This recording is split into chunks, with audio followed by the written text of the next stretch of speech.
এখানে আমি আটা নিয়ে নিয়েছি 2 কাপ আটা। এখানে আমি একটা আলু গ্রেট করে নিয়েছি। এখানে নিয়েছি পেঁয়াজ কুচি। এখানে একটা ক্যাপসিকাম একদম ঝিরিঝিরি করে কুচি করে নিয়েছি। আর এখানে নিয়ে নিয়েছি 3টে ডিম। আমি এখানে চিলি সস অ্যাড করে দেবো, তাতে ঝালটা আমার ব্যালেন্স হয়ে যাবে। কাঁচা লঙ্কা দিচ্ছি না, কারণ আমার বাচ্চারা খাবে, তাই যার পছন্দ সে কাঁচা লঙ্কা দিতে পারবে। এখন আমি সব কিছু দিয়ে একসাথে এখানে মিক্স করে নেব।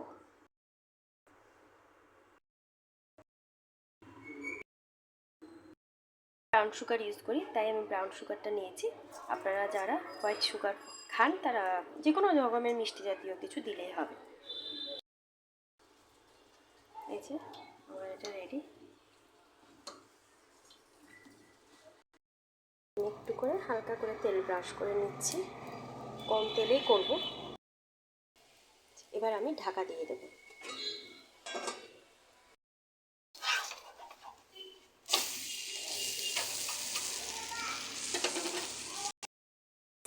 আমার গোলা রুটি হয়ে গেছে। এভাবে আমি একে একে সব করে নেব। তো তোমরাও এভাবে করে নিও, আর কেমন হয়েছে জানিও আমাকে। খুব ইজি ব্রেকফাস্ট এটা, আমরা সস দিয়ে পরিবেশন করব।